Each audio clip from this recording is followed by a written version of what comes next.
Qad warada fi sahihil Bukhari, telah ada di dalam sahih Bukhari, kitab hadis. An Anas, dari Anas bin Malik, anna Nabiyya sallallahu alaihi wasallam qala, bahwasanya Nabi sallallahu alaihi wasallam berkata, yajma'ullahul mu'minin, Allah mengumpulkan orang-orang mukmin, yaumal qiyamati kadzalika, pada hari kiamat seperti itu. Fayaqulun, lalu orang-orang mukmin ini berkata, lawistashfa'na ila rabbina, andaikan kita meminta syafaat kepada Tuhan kita, hatta yurihana, hingga Allah mengistirahatkan kita, membuat kita tenang, mim makanina hada, dari tempat kita ini. Karena ini pada masyar kondisinya. Di padang masyar, orang kan jadi susah di padang masyar. Lalu mereka mengatakan, andaikan Allah, kita minta syafaat kepada Allah, Allah memberikan kita syafaat, sehingga kita menjadi senang, kita menjadi tenang, kita tak lagi khawatir dengan tempat yang mendebarkan ini. Padang masyar itu berdirinya bukan seperti kita berdiri di Depok sini, bergetar semua orang, berkeringat semua orang. Hatta orang kafir mengatakan, ya laitani kuntu turaba, oh andaikan aku jadi tanah, tak dibangkitkan oleh Allah. Sampai begitu, saking mendebarkan, semua berdebar, hatta para nabi dan rasul berdebar. Coba kita, nabi dan rasul berdebar, apalagi kita.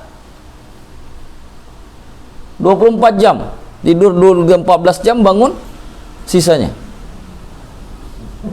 14 jam tidur, 10 jam bangun. Para nabi bahkan terkadang tak tidur. Itu aja berdebarkan mereka, padahal sudah dijamin surga. Kesalahannya sudah diampuni seperti Nabi Adam, ya kan? Berdebar-debar. Maka kata orang mukmin, andaikan kita meminta syafaat kepada Allah, Allah mau mengistirahatkan kita, menenangkan kita dari tempat berdiri kita di sini di padang mahsyar yang menakutkan ini, mendebarkan ini, mengkhawatirkan ini. Fayatuna Adam, datanglah mereka kepada Nabi Adam. Kenapa mereka datang kepada Nabi Adam? Karena ayah manusia, semua berasal dari Adam. Semua berasal dari Adam, dan Adam berasal dari tanah. Kita berasal dari tanah.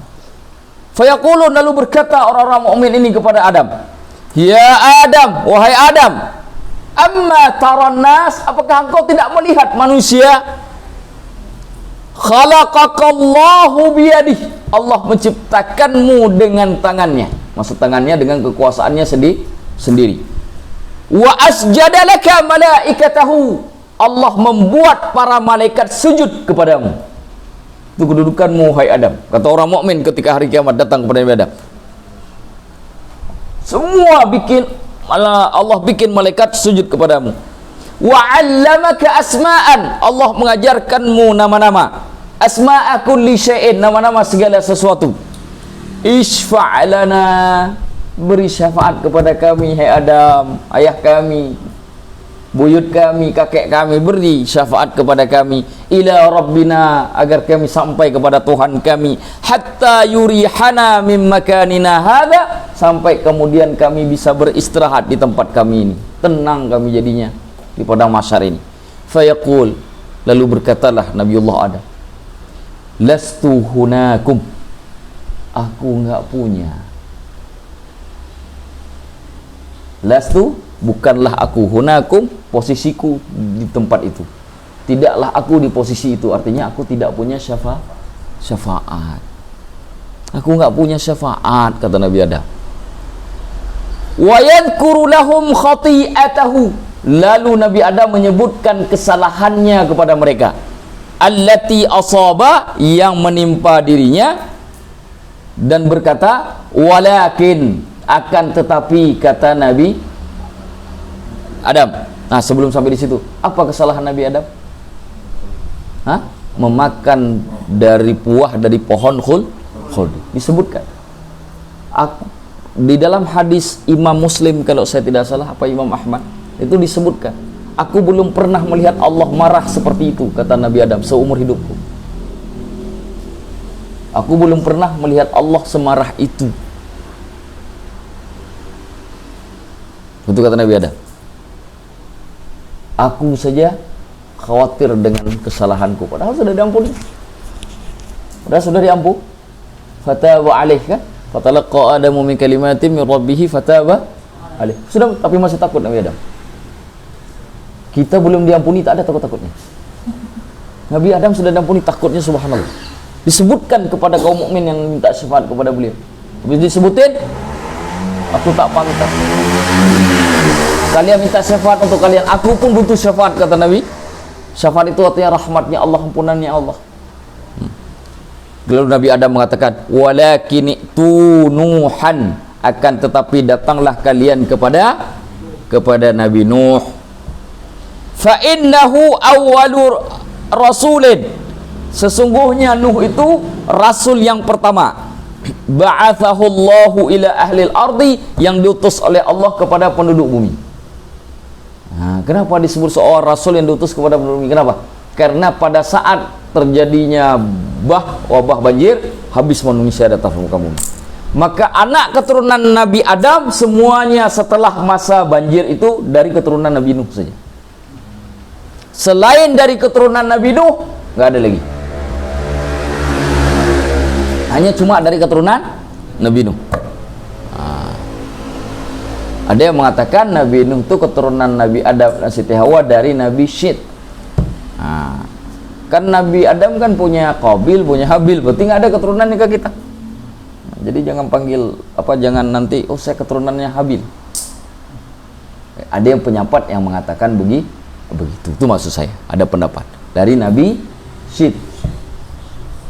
Yang Nabi Syed anaknya Nabi Adam dan Siti Hawa.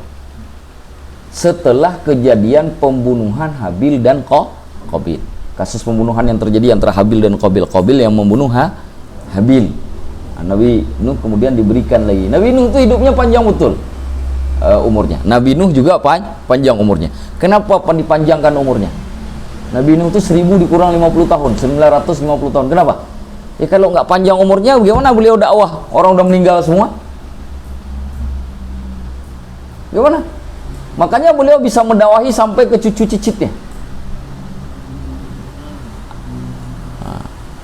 Nah, bangsa-bangsa itu berasal dari dalam pendapat para ahli sejarah, Nabi Nuh itu punya 4 anak. Sam, Ham, kalau orang Arab bilangnya Ham, Yafid dan Kan'an. Itu bahasa Ibraninya kan? Kan'an meninggal. Yang sisa cuma 3.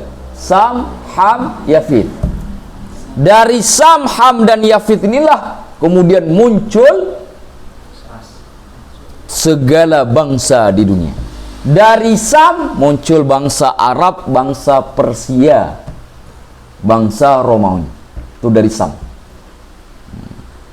Nanti baca Al-Bidayah, baca tafsirnya Imam At-Tabari. Dari Yafid muncul bangsa Turki, kemudian bangsa Slavik. Slavik itu yang di utara, itu orang-orang Viking. Siapa lagi? Muncul lagi Ya'jud dan Ma'jud. Nah, itu dari Yafid. Dari Ham muncul bangsa Berber namanya, atau Barbar. Berber itu bukan barbar Mongolia ya. Tartar itu bukan. Karena Tartar juga kadang-kadang disebut barbar. Bukan. Berber ini atau barbar ini, barbar atau Berber disebutnya. Itu Afrika Utara. Termasuk diantaranya juga Sudan. Orang-orang berkulit hitam itu anaknya Ham. Ham itu anak paling bungsu. Yafid anak yang pertama. Yafid anak yang pertama. Bisa dipahami? Ya. Fayatuna Nuhan, lalu mereka datang kepada Nabi Nuh. Fayaqul, berkatalah Nabi Nuh, sama begitu datang kepada Nuh, ya Nabi Nuh, wahai Nuh, berilah kami syafaat. Apa kata Nabi Nuh? Lastu hunakum, aku enggak punya, kata Nabi Nuh. Wa yadhkuru khati'atahu allati asaba. Lalu Nabi Nuh mengatakan, aku melakukan kesalahan yang menimpa dirinya. Apa kesalahan Nabi Nuh? Apa kesalahan Nabi Nuh?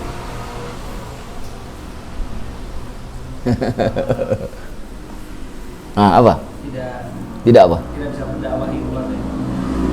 Itu Nabi Muhammad juga salah kalau begitu, kan nggak bisa Nabi Abu Thalib. Kalau itu jadi alasannya, bukan itu. Apa? Di dalam hadis Imam Muslim disebutkan qala Nuh berkata, inni da'autu bida'watin, aku meminta dengan satu doa kepada Allah. Ingat, para nabi itu dikasih masing-masing satu syafaat. Kalau diminta satu syafaat itu enggak akan Allah tolak. Nabi Muhammad enggak mau minta disimpan ke hari kiamat untuk umatnya biar dapat syafaat. Makanya enggak ditolak oleh Allah. Syafaatnya. Kenapa? Karena disimpan oleh beliau di hari kiamat. Karena menurut beliau di sana lebih penting dari di sini. Sedangkan nabi lain semua dipakai di dunia, termasuk Nabi Nuh.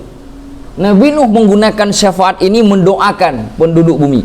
Da'autu bida'watin, aku mendoakan sebuah permohonan aghraqat ahlal ardi, yang menenggelamkan penduduk bumi. Wala yuhimmunil yawma illa nafsi, pada hari ini enggak ada yang penting bagiku kecuali diriku sendiri. Itu Nabi Nuh ngomong begitu. Tak penting lagi kalian bagiku. Dulu di dunia kalian penting, sekarang udah gak penting, masing-masing sendiri. Tak ada sifat lagi buat dariku. Sekarang aku harus mikir diriku sendiri, kata Nabi Nuh. Aku yang mendoakan penduduk bumi ini tenggelam semuanya. Habis semuanya manusia di atas muka bumi ini gara-gara doa Nabi Nuh. Itu kata Nabi Nuh dalam riwayat Imam Muslim. Beliau sebutkan menurut beliau itu kesalahan. Menurut beliau. Tapi dari perspektif kita nggak boleh menganggap itu kesalahan. Begitu. Paham? Kenapa? Satu, seperti makannya buah pohon khuldi dari Nabi Adam sudah diampuni. Yang kedua, kalau ini kesalahan, ini kan Nabi, kenapa Allah kabulkan? Maka kita akan salahkan Allah dan Nabinya sekaligus. Maka nggak boleh kita katakan ini salah. Tetapi kenapa juga Nabi Nuh menganggap ini kesalahan? Itulah tawadhu dan rendah hatinya seorang Nabi. Yang nggak salah menurut beliau tak tepat, tetap dianggap salah. Itu tawadhunya Nabi. Walaupun sudah benar, tapi menurut beliau kurang, beliau anggap salah. Itulah hebatnya Nabi. Sudah? Baik. Walakin itu Ibrahim Khalilur Rahman, akan tetapi kalian datanglah kepada Ibrahim, kekasihnya yang maha pengasih. Fayatuna Ibrahim fayaqul, mereka pun datang kepada Nabiullah Ibrahim dan berkata, Nabi Ibrahim berkata setelah mereka meminta syafaat, lastu hunakum, aku enggak punya syafaat. Wa yadhkur lahum khatayahu allati asabaha, Nabi Ibrahim pun menyebutkan kesalahannya. Apa kesalahan Nabi Ibrahim? Apa? Berbohong ketika ditanya oleh Raja Mesir siapa itu Sarah. Dia sebut, Nabi Ibrahim sebut Sarah itu adalah saudari. Karena kalau istri, di Mesir itu beda sedikit. Beda sama kita. Kalau kita disebut siapa itu? Saudari perempuan. Untuk aku aja. Tapi siapa itu? Istriku. Enggak usah lah. Kalau kita gitu kan. Kalau di Mesir bukan gitu. Kalau disebut saudari dia enggak mau, kalau disebut istri dia mau. Diambil. Siapa ini? Istri biar untuk aku. Begitu tuh di Mesir. Maka terpaksa Nabi Ibrahim berbohong supaya sama. Tapi bukan itu aja dosanya Nabi Ibrahim. Saya bacakan biar teman-teman ini punya pemahaman. Dalam riwayat Muslim berkata Nabiullah Ibrahim. Ini dalam riwayat Muslim ya. Untuk memperjelas riwayat ini. Inni kadzabtu fil islami thalatha kadziban. Aku dalam Islam itu berbohong 3 kali, kata Nabi Ibrahim. 3 kali berbohong. Tadi satu perbohongan. Disebutkan di sini. Al-ula, yang pertama. Hina talaba minhu qaumuhul khuruj. Ketika kaumnya meminta kepada Nabiullah Ibrahim keluar, ma'ahum fi 'idihim, bersama mereka pada hari raya kaumnya. Farafadal khuruj faqala lahum, lalu Nabi Ibrahim menolak untuk keluar, lalu berkata kepada mereka, inni saqim. Ada dalam surah As-Saffat ayat 89. Inni saqim, aku sedang sakit. Nabi Ibrahim. Tahu nggak kenapa Nabi Ibrahim berbohong? Karena hari raya mereka itu nyembah berhala pesta pora. Maka daripada ikut begitu, cara yang paling bagus untuk menyelamatkan diri, mengatakan dirinya sakit. Itu pantang itu bagi Nabi. Kenapa nggak berani untuk mengatakan aku tidak akan melakukan perbuatan jahat yang kalian lakukan? Ya gitu kalau para Nabi ya. Tapi beliau mengatakan ini sakit. Beliau menganggap itu adalah kesalahan. dalam perspektifnya Nabiullah Ibrahim terhadap dirinya. Itu yang pertama. Ats-tsaniyah, yang kedua, hina hattamal asnam, ketika beliau menghancurkan berhala, patung itu. Walamma sa'alahu qaumuhu, ketika kaumnya bertanya kepada beliau, faqala lahum, lalu Nabi Ibrahim berkata mereka. Jawab perkataan Nabi Ibrahim ini ada dalam surah Al-Anbiya ayat 63. Apa kata Nabi Ibrahim? Bal fa'alahu kabiruhum, yang melakukannya bukan aku, tapi berhala yang paling besar. Nggak percaya, tanyalah sama dia. Kata Nabi. Itu kan menurut beliau itu juga berbohong, karena sudah jelas bukan berhala tadi yang melakukan, tapi yang melakukannya adalah beliau. Kedua, yang ketiga apa yang disebutkan oleh Aris tadi tentang kasus masalah beliau pergi ke Mesir. Itu tiga hal yang beliau sebutkan, dan beliau mengatakan innahu la yuhimmunil yauma illa nafsi, pada hari ini tidak ada yang penting bagi diriku kecuali diriku sendiri, nggak peduli lagi aku kalian. Nabi Ibrahim, walakin tu Musa, akan tetapi datanglah kalian kepada Musa, abdan atahu Allahu Taurah, seorang hamba yang didatangkan Taurat kepadanya, wa kallamahu taklima, dan Allah mengajaknya bicara dengan sebenar-benar pembicaraan ketika di Bukit Tursina. Fayatuna Musa, lalu mereka datangi Musa dan juga meminta syafaat. Fayaqul, Nabi Musa mengatakan, lastu hunakum, aku tak punya syafaat. Wa yadhkuru lahum khati'atahu allati asab, dan menyebutkan kesalahan yang menimpa dirinya. Apa kesalahan Nabi Musa? Disebutkan di sini oleh Imam Muslim. Qala Musa, inni qataltu nafsan bighairi nafsin, aku membunuh jiwa yang tidak sah. Kan Nabi Musa itu pernah mukul orang Mesir kan? Beliau tak niat membunuh, tempeleng aja langsung mati. Dahsyat Nabi kita ini, Nabi Musa kita ini, ya, beliau tak ingin membunuh, tapi memang Allah berikan kekuatan yang dahsyat kepada beliau. Beliau pukul satu kali, langsung ambruk orang yang meninggal dunia. Tapi bagi beliau, kan namanya membunuh tidak sengaja, kan nggak dosa di hadapan Allah. Makanya membunuh itu ada qatlu amdin dan qatlu ghairu amdin, membunuh sengaja dan membunuh tidak sengaja. Membunuh tidak sengaja tidak dosa, tapi bagi seorang nabi menganggap itu tetap salah. Wala yuhimmunil yawma illa nafsi, tidak penting bagi diriku hari ini kecuali diriku sendiri. Walakin itu Isa, kan tetapi datanglah kalian kepada Isa, Abdullah wa rasulahu, hamba Allah dan rasulnya, wa kalimatahu wa ruhahu, kalimatnya Allah dan ruhnya Allah. Kenapa disebut kalimat Allah? Karena bisa berbicara di waktu masih dalam ayunan. Nggak mungkin bayi bisa bicara dalam ayunan, makanya Allah yang menggerakkannya, maka disebut kalimatnya Allah. Kenapa disebutnya ruh Allah? Kenapa? Karena ditiupkan ruh tanpa ada campur tangan laki-laki. Kalau itu kan ditiup ruh setelah ada campur tangan laki-laki. Dan disebut ruh Allah. Fayatuna Isa, mereka pun datang kepada Isa dan minta syafaat. Fayaqul, lalu Nabi Isa mengatakan, lastu hunakum, aku tak punya syafaat. Walakin itu Muhammadan, akan tetapi datanglah Muhammad. Nah, di dalam riwayat Muslim, Nabi Isa juga menyebutkan kesalahannya. Apa kesalahan Nabi Isa? Kata Nabi Isa, inni uttikhidtu ilahan min dunillah, aku dijadikan sebagai Tuhan karena selain daripada Allah. Jadi kaumnya menjadikan beliau sebagai Tuhan untuk disembah, beliau yang merasa berdosa. Nah, Nabi itu begitu, tanggung jawab seorang Nabi itu begitu. Maka kata beliau, wala yuhimmunil yauma illa nafsi, dan tidak penting bagiku hari ini kecuali diriku sendiri. Walakin itu Muhammadan, akan tapi datanglah kalian kepada Muhammadan, abdan ghufira lahu ma taqaddama min dhanbihi wa ma ta'akhkhar, hamba yang diampuni dosanya yang telah lalu dan yang akan datang. Fayatuni, kata Rasulullah, maka mereka pun datang kepadaku.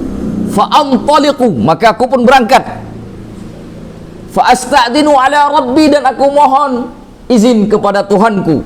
Fayu'dhana li alaih, dan Allah mengizinkanku terhadap permohonan izinku. Fa'idha ra'aitu rabbi, tatkala aku melihat Tuhanku, waqa'tu lahu sajidan, aku pun terjatuh sambil bersujud. Kata beliau, ini bentuk pengabdian, kerendahan diri, bukan hanya hati, hampir rendah diri kalau di hadapan Allah. Fayada'uni ma sya'allahu ayyada'ani, Allah membiarkan aku seperti itu dalam kondisi bersujud, Masya Allah, berdasarkan kehendak Allah yang membiarkanku berapa lama, seperti posisi sujud. Thumma yuqala li, kalau dikatakan kepadaku, irfa Muhammad, angkat hai Muhammad, angkat kepadamu. Wa qul tusma, katakanlah dengan lidahmu, tusma, maka akan didengar perkataanmu. Wasal, dan tanyalah, tu'tah, maka pertanyaanmu akan diberikan. Sal ini juga bisa diartinya diminta, mintalah maka akan diberi. Wasfa', dan mohonlah syafaat, tusyafa', maka engkau akan diberikan syafaat. Jadi syafaat itu permohonan Rasulullah kepada Allah untuk maksud tertentu kepada umatnya. Nah, itu namanya syafaat. Karena ada juga orang pemahamannya salah, menganggap syafaat Rasulullah yang mengampuni dosa umatnya. Itu salah. Yang mengampuni Allah. Kenapa Allah ampuni? Berdasarkan syafaat permohonannya Nabi. Nah, itu syafaat. Karena Nabi diberikan satu permohonan yang nggak akan ditolak. Bisa dipaham? Fa ahmadu rabbi, maka aku pun memuji Tuhanku, bimahamida 'allamaniha, dengan pujian-pujian yang Allah ajarkan kepadaku. Thumma, kemudian, ashfa', aku memohon syafaat. Fayahuddu li haddan, maka Allah pun memberi batasan kepadaku. Fa'adkhalahumul jannah, lalu Allah memasukkan mereka ke dalam surga. Kalau dalam riwayat yang lain nanti dijelaskan lebih detail apa yang diberi batasan di sini. Tapi kita baca dulu sampai terakhir ya. Kita baca dulu sampai nah, dan di terakhir itu nanti ada muncul sedikit. Nah. Baik. Kemana udah? Summa arji', kemudian aku kembali. Beliau kembali lagi kepada Allah. Pertanyaannya, kenapa beliau kembali? Kalimatnya summa loh. Summa beda dengan fa. Fa itu jaraknya sedikit. Summa itu ternyata setelah dipilah-pilah yang tadi diampuni itu, ternyata setelah sekian lama masih ada lagi yang lebih parah. Imannya lebih kecil lagi. Kalau bahasa kita nih, tadi yang imannya segede gajah, udah diampuni semua. Ternyata masih ada yang segede kerbau, lebih kecil lagi. Kan belum diampuni oleh Allah karena beliau nggak minta. Makanya kan diberi batasan tadi, belum minta, maka beliau harus kembali kepada Allah. Ini masih ada tuh yang segede kerbau. Balik lagi beliau kepada Allah. Thumma arji', lalu aku kembali. Fa idza ra'aitu rabbi, tatkala aku melihat Tuhanku, waqa'tu sajidan, aku pun jatuh bersujud. Fayada'udi masyaallahu ayyada'ani, lalu Allah biarkan aku bersujud selama yang Allah inginkan. Thumma yuqal, lalu dikatakan, irfa' Muhammad, angkatlah kepalamu wahai Muhammad. Qul tusma', katakanlah engkau akan didengar. Wasal tu'tah, mintalah engkau akan diberi. Washfa' tusyafa', maka mintalah syafaat engkau akan diberi syafaat. Fa ahmadu rabbi bimahamida 'allamaniha, aku pun memuji Tuhanku dengan pujian-pujian yang Allah ajarkan kepadaku. Thumma ashfa', lalu aku pun memohon syafaat. Fayahuddu li haddan, lalu Allah memberi batasan kepadaku. Fa adkhalahumul jannah, lalu mereka pun dimasukkan dalam surga. Thumma arji', lalu aku balik lagi, kata Rasulullah. Loh, kok balik lagi? Ternyata yang sudah seekor kerbau tadi masih ada yang seekor kambing imannya. Lebih kecil lagi, lebih rendah terus. Yang ini belum diberikan karena belum minta, karena mintanya tadi ukurannya sudah jelas. Ini masih ada di bawah lagi, beliau harus balik lagi. Thumma arji', kemudian aku kembali. Fa'aqul, aku pun berkata, ya Rabb, wahai Rabb, ya Tuhanku, ma baqiya finnar, tidaklah tersisa di dalam neraka illa man habisahul Quran, kecuali yang dikerangkeng oleh Al-Quran, ditahan oleh Al-Quran. Hati-hati. Orang mau bisa dikeluarkan dari neraka, gak jadi bisa dikeluarkan dari neraka karena ditahan oleh Al-Quran. Kenapa? Gak baca Al-Quran, menghina Al-Quran, apapun dengan Al-Quran, hal-hal buruk pada Al-Quran. Al-Quran bisa memberi syafaat, juga bisa memberi azab. Yang main-main dengan Al-Quran. Itu Al-Quran. Nabi berkata, ya Allah, di dalam neraka itu ada umatku, mereka tak bisa keluar karena ditahan oleh Al-Quran. Sedangkan Al-Quran itu kalam Allah, gak akan mungkin bisa mengalahkan kalam Allah kecuali keinginan Allah. Maka ngadu Nabi ke Allah. Wa wajaba alaihi al-khulud. Ya Allah, dengan sebab dia ditahan oleh Al-Quran, dia akan menjadi kekal di dalam neraka. Dia bisa kekal ya Allah dalam neraka. Apa kata qala Nabi sallallahu alaihi wasallam? Nabi sallallahu alaihi wasallam berkata, yakhruju minan nar. Ya Allah, buat dia keluar dari neraka ya Allah. Buat dia keluar dari neraka. Qala, Allah berfirman.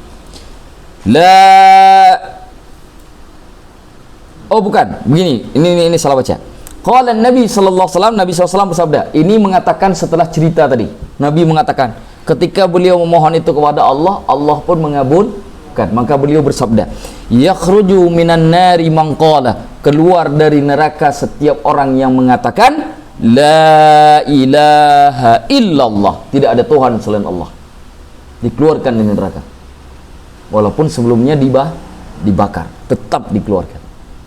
La ilaha illallah. Wa kana fi qalbihi, dan di dalam hatinya, minal khairi, daripada kebaikan, ma yazinu sya'iratan, seberat biji gandum. Ada kebaikan seberat biji gandum. Kebaikan apa seberat biji gandum? Nyedekah, kita kasih zakat ke orang aja lebih dari sebiji biji gandum. Kebaikan apa itu sebesar biji gandum tuh? Apa yang dilakukan hamba itu sampai kebaikannya cuma sebesar itu? Buruk betul kan? Siapa yang nyelamatin kalau enggak Rasulullah dengan syafaatnya? Tapi dijamin oleh Allah, dia keluar dari neraka kalau dia di dalam hatinya ada kebaikan walaupun sebiji gandum, dan di lidahnya terucap la ilaha illallah. Lalu Nabi mengatakan, "Tsumma yakhruju minan nari man qala." Lalu kemudian juga keluar dari neraka yang mengatakan la ilaha illallah, tidak ada Tuhan selain Allah, wa kana fi qalbihi, sedangkan di dalam hatinya, minal khairi ma yazinu burratan, di dalam hatinya ada kebaikan, ma yazinu burratan, yang berat timbangannya sebesar biji sawi. Lebih kecil lagi. Tadi biji kan, sekarang biji sawi lebih gede, kecil lagi. Kemudian dikeluarkan juga yang punya kebaikan dan asalkan la ilaha illallahnya tegak dan ada dalam hatinya kebaikan sebesar biji sawi. Biji sawi.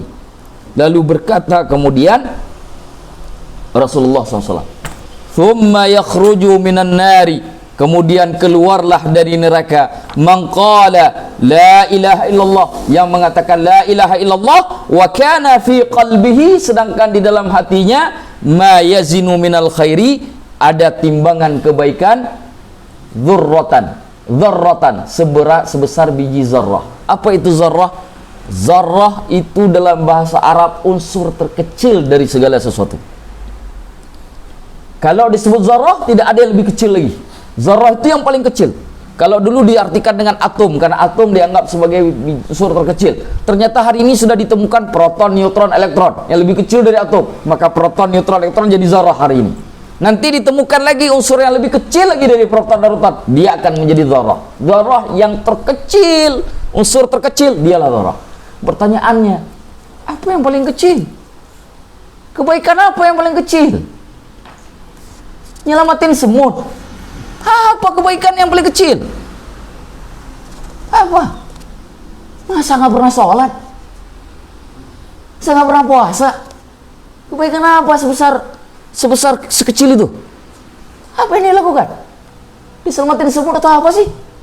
Tapi dijamin oleh Allah dengan syafaatnya Rasulullah, asal punya la ilaha illallah, dikeluarkan dari neraka. Dia yang hilang, nggak akan lagi kekal abadi. Orang ini semuanya ditahan oleh Al-Quran di dalam neraka. Malaikat nggak sanggup, Allah nggak punya keinginan, karena kalamnya sendiri yang menahan.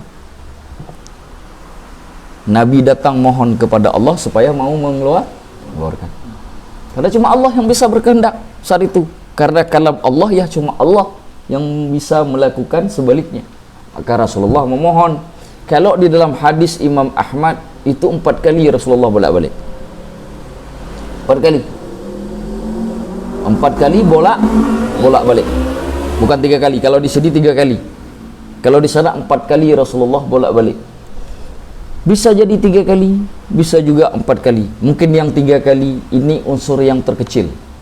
Kalau 4 kali unsur maksimal. Tidak kurang dari 3, tidak lebih dari 4. Artinya dengan batasan 4 kali Rasulullah bolak-balik ke Allah untuk memohon syafaat, semua yang harus dikeluarkan dari neraka atau yang tidak boleh masuk neraka semua tercapai. Itu maksudnya. Bisa dipahami? Bisa dipahami. Jadi syafaat Rasulullah di hari kiamat itu bukan hanya terbatas mengeluarkan orang dari neraka, bisa juga menghalangi orang masuk neraka, bisa mengeluarkan orang dari neraka atau meringankan hukuman orang di dalam neraka. Inilah pendapat Imam Al-Qurtubi yang mengatakan bahwa Abu Thalib dapat hukuman ringan di dalam neraka itu bukan karena beliau sayang ke Nabi, tapi karena syafaat Nabi. Kalau Nabi tidak memberi syafaat kepada Abu Thalib, walaupun sayang ke Rasulullah, tak akan pernah dapat. Gak ada caranya. Karena kafir tidak mungkin diberi kelebihan. Kenapa dapat begitu? Syafaat Nabi meringankan Abu Thalib di dalam neraka. Allah terima juga. Ini kata Imam Al-Qurtubi. Wallahu a'lamu bishawab. Penutup min hadzal hadits syarif, dari hadis yang mulia ini, na'lamu yaqinan, kita mengetahui secara yakin, annal haqqa subhanahu wa ta'ala, bahwa Allah subhanahu wa ta'ala qad ikhtassa rasulahu, telah mengkhususkan rasulnya, alaihi afdhalus salati wa atamut taslim, bi ta'limihi, mengajarkan beliau mahamida, pujian-pujian, lam yu'allimha ahadan, di mana Allah tidak pernah mengajarkan pujian-pujian itu kepada siapapun, ghairahu minal bashar, kepada selain daripada Rasulullah dari kalangan manusia, bimam fihim sairul anbiya, termasuk diantaranya seluruh para nabi. Jadi ketika Rasulullah mengatakan ketika datang kepada Allah, fa ahmadu rabbi bimahamida 'allamaniha, maka aku memuji Allah dengan pujian-pujian yang Allah ajarkan kepadaku. Kata Syekh Tawli Syarawi, itu dalil bahwa ada pujian-pujian, ada nama-nama yang disebutkan kepada Allah yang diajarkan khusus kepada beliau, tidak diajarkan kepada siapapun di kalangan manusia, termasuk para nabi dan rasul yang lain. Famadha yamna'u ayyakuna, mengapa kemudian menghalangi agar menjadi min baini hadhil mahamid, di antara pujian-pujian yang dimaksudkan diajarkan oleh Allah kepada beliau ini, tilkal asmaul husna, yang merupakan nama-nama al-husna, allati ista'thara bihal haqqu azza wajal, yang Allah simpan fi ilmil ghaibi indahu, di dalam ilmu gaib di sisinya. Jadi pujian-pujian itu bisa saja, kata beliau, apa yang menghalangi kita menyebutnya bahwa itulah termasuk asmaul husna? Karena bukankah ketika memanggil Allah dengan asmaul husna itu sudah merupakan pujian? Kita mengatakan ya Rahman, itu sudah pujian. Ya Rahim, itu sudah pujian. Makanya kan orang kalau berdoa itu sudah mengatakan Allahumma firli dhunubi, ya Ghaffar, ya Ghaffar, gitu ya? Cuma di Ghaffar aja habis itu. Ya Ghaffar, ya Ghaffar. Nah, itu sudah pujian. Bukan hanya permohonan, tapi sudah pujian. Wallahu a'lamu bishawab. Pada akhirnya teman-teman, apa yang sudah kita pelajari ini sedikit bahwa Allah tidak punya laqab, tidak punya kunyah. Walaupun nama Allah disebut isim alam, tapi hanya terbatas kepada isim, kepada nama saja. Dan nama Asmaul Husna ini terbagi dua, ada alamiah, ada wasfiyah. Alamiah Allah. Kalau wasfiyah selain daripada Allah, nama yang mengandung sifat. Dan nama-nama Allah ini ada pada 3 posisi, pada 3 tingkatan. Yang satu yang diajarkan kepada makhluk seluruhnya, termasuk kita yang berjumlah 99. Bagaimana cara diajarkan kepada kita? Melalui Al-Quran dan hadis Nabi SAW, tulisan Nabi. Kemudian yang kedua, nama-nama Asmaul Husna yang hanya dikhususkan kepada sebagian makhluk Allah, termasuk kepada Rasulullah, yang tidak diajarkan kepada sebagiannya, tidak diajarkan kepada sebagian yang lain. Artinya ada yang diberikan kepada Nabi, tidak diberikan kita, ada yang diberikan kepada Rasulullah, tidak diberikan kita, dan juga para Nabi. Yang ketiga, nama-nama Asmaul Husna yang ada di sisi Allah Subhanahu wa Ta'ala, yang Allah simpan untuk dirinya sendiri. Apakah mungkin usah disimpan? Mungkin. Mana dalilnya? Lihat pada masalah rahmat. Allah menciptakan rahmat 100 bagian dan menahan 99 rahmat di sisinya. Yang diturunkan itu cuma satu rahmat. Yang satu rahmat yang diturunkan itu, jika ada seekor kuda, ada anaknya di belakang bawah tubuhnya, dia akan angkat kakinya supaya tidak nginjak anaknya tersebut. Itu hanya dengan satu rahmat. Bayangkan kalau yang diturunkan 99 atau 100 seluruhnya. Nggak ada lagi dengki, nggak ada lagi marah, nggak ada lagi benci, ya. Hatta tidak akan ada lagi harimau menerkam kelinci. Nggak akan lagi harimau menerkam kelinci, dengan sebab Allah turunkan rahmat. Semua akan berkasih sayang, termasuk binatang, walaupun dia binatang buas. Nggak akan lagi. Tidak ada lagi ular yang mematok, tidak ada lagi komodo yang menggigit. Semuanya sama. Nah, itu hakikatnya. Wallahu a'lamu bishawab. Saya cukupkan sampai di sini. Tolong ditutup dengan doa.